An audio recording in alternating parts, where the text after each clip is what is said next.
पाकिस्तान में खुराक के मयार और तिजारत को लेकर ना एक बहुत बड़ी तब्दीली आई है। एक ऐसा नया कानून आया है जो खेत से लेकर बंदरगाह तक हर चीज को बदलने की सलाहियत रखता है। आइए जरा गहराई में जाकर देखते हैं कि ये नया ऑर्डिनेंस आखिर है क्या। अच्छा, कभी ये सोचा है कि जो खाना हम बाहर से मंगवाते हैं या यहाँ से बाहर भेजते हैं, उसकी हिफाजत की जिम्मेदारी आखिर है किसकी? अब तक तो ये काम कई अलग अलग महकमों में बटा हुआ था, जो अक्सर सच पूछें तो बहुत उलझन पैदा करता था। यही वो बुनियादी मसला है जिसे ये नया कानून हल करने आया है। और इस सारी उलझन का जवाब हुकूमत ने दिया है इस सरकारी गज़ट की शक्ल में। ये सिर्फ एक कागज़ का टुकड़ा नहीं बल्कि एक नए दौर का ऐलान है जिसे नाम दिया गया है नाफसा ऑर्डिनेंस। तो पहला सवाल तो यही जहन में आता है कि आखिर एक बिल्कुल नई अथॉरिटी बनाने की जरूरत ही क्यों पेश आई। इस कानून के अपने अल्फाज में ही इसका मकसद बिल्कुल साफ नजर आ जाता है। इसका दिबाचा कहता है कि मकसद है ज़री पैदावार और केमिकल्स के मेयार को रेगुलेट करना और बैनुल-अक़वामी तिजारत को आसान बनाना। मतलब दो बड़े मकासद हैं, पहला क्वालिटी को यकीनी बनाना और दूसरा तिजारत में आसानियां पैदा करना। अगर आसान लफ्ज़ों में समझें तो इसका मतलब है कि बिखरे हुए निज़ाम को ख़त्म करके एक मरकज़ी अथॉरिटी बनाई जा रही है। एक ऐसा इदारा जो मुकामी मार्केट से लेकर आलमी तिजारत तक हर चीज़ पर नज़र रखेगा। वन विंडो ऑपरेशन आप कह सकते हैं। तो इस नए इदारे का नाम है नाफसा। चलें देखते हैं कि ये इदारा है क्या और इसकी भागदौड़ आखिर किसके हाथ में होगी। नाफसा यानी कि national agri trade and food safety authority. ये नाम याद रखिएगा क्योंकि अब यही नया और बाइख्तियार सरकारी इदारा पूरे पाकिस्तान में ज़री तिजारत और खुराक के तमाम मेयारात को कंट्रोल करेगा। और इस इदारे की निगरानी कौन करेगा? बराह रास्त वज़ीर आज़म के मुकर्रर करदा बोर्ड ऑफ गवर्नर्स। इससे अंदाज़ा होता है कि इस मामले को कितनी ज़्यादा अहमियत दी जा रही है। इस बोर्ड की जो तश्कील है ना, वो बहुत दिलचस्प है। इसमें सिर्फ सरकारी बाबू नहीं है बल्कि सूबाई महकमों, वजारतों, रिसर्च इदारों, ताजरों की तंजीमों और फूड सेफ्टी के माहिरीन सबको शामिल किया गया है। और ख़ास तौर पर 2 ख़वातीन मेंबरान को भी जगह दी गई है। मकसद यह है कि हर तबके की नुमाइंदगी हो और फैसले सबकी मुशावरत से हों। ठीक है, इदारा तो बन गया, लेकिन सवाल यह है कि नफसा के पास इख्तियारात क्या होंगे। आइए ज़रा इसकी ताकत का दायराकार देखते हैं। सबसे पहला और बुनियादी काम है मेयार तय करना। नाफसा फूड सेफ्टी के नए कवानीन बनाएगा और उन्हें लागू करवाएगा। इसके अलावा एक ट्रैक एंड ट्रेस सिस्टम भी लाया जाएगा ताकि पता चले कि कोई चीज़ कहाँ से आई और कहाँ गई।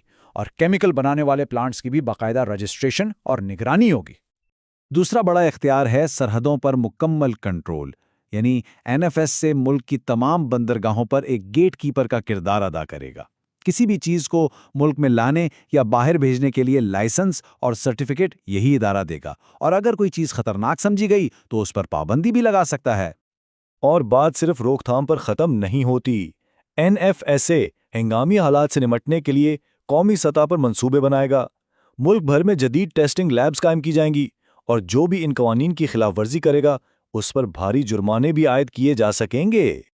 कवानीन तो बन गए, लेकिन अगर कोई उन्हें तोड़े तो फिर क्या होगा? इस ऑर्डिनेंस में इसका भी बिल्कुल वाज़ेह जवाब है और सजाएं काफ़ी सख्त रखी गई हैं। जैसा कि यहाँ नज़र आ रहा है, कुछ जराइम पर सजाएं बहुत संगीन हैं। मिसाल के तौर पर किसी ममनुआ मुल्क से कोई चीज़ मंगवाना या जाली सर्टिफिकेट इस्तेमाल करना, इन दोनों पर सीधा सीधा 3 साल तक कैद और जुर्माना हो सकता है। यहाँ तक कि अगर किसी ने सरकारी अफसर के काम में रुकावट डाली तो उस पर भी 2 साल कैद की सज़ा है। और जब हम जुर्माने की बात करते हैं तो ये कोई छोटी मोटी रकम नहीं है। सबसे संगीन जराइम पर 30 लाख रुपए तक का जुर्माना हो सकता है। ये रकम खुद बताती है कि हुकूमत इस मामले को कितनी संजीदगी से ले रही है। सिर्फ यही नहीं, मजाज अफसरान को मौके पर ही माल को जब्त करने, तलाशी लेने और अगर ज़रूरी हो तो इसे तलफ करने का भी पूरा अख्तियार होगा। इससे कानून पर अमल दरामद ज़मीनी सतह पर ज़्यादा मौसर हो जाएगा। तो आखिर में इस सब का बड़ा मकसद क्या है? ये नया कानून पाकिस्तान के लिए इतनी बड़ी बात आखिर है क्यों? इसका जवाब इस मुवाज़ने में छपा है। पहले जहां 4 मुख्तलिफ और पुराने कानून थे, जैसे 1976 का प्लांट क्वारंटीना एक्ट, वहां अब उन सब की जगह ले ली है एक वाहिद मुत्तहिद अथॉरिटी यानी NAFCA ने। ये एक बिखरे हुए निज़ाम से एक मरकज़ी निज़ाम की तरफ एक बहुत बड़ा कदम है। और ये बात बहुत अहम है कि ये कोई नया कानून नहीं जो पुराने कवानीन के साथ साथ चलता रहेगा। नहीं, इस ऑर्डिनेंस ने पिछले 4 बड़े कवानीन को मुकम्मल तौर पर मनसूख कर दिया है और उनकी जगह एक जदीद और जामे निज़ाम लाया गया है। अच्छा, تو عملی طور پر اس کا مطلب کیا ہوگا؟ تاجروں اور کسانوں کے لیے اب ایک ہی دفتر سے رابطہ کرنا آسان ہو جائے گا۔ پورے ملک میں خوراک کے معیار ایک جیسے ہوں گے، عالمی منڈی میں پاکستان کی ساخت بہتر ہوگی، اور سب سے اہم بات، عوام کی صحت اور ماحول کا تحفظ زیادہ مؤثر طریقے سے ہو سکے گا۔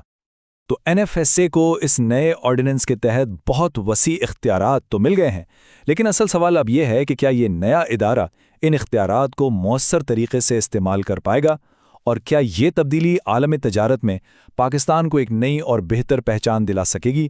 اس کا جواب تو خیر آنے والا وقت ہی دے گا۔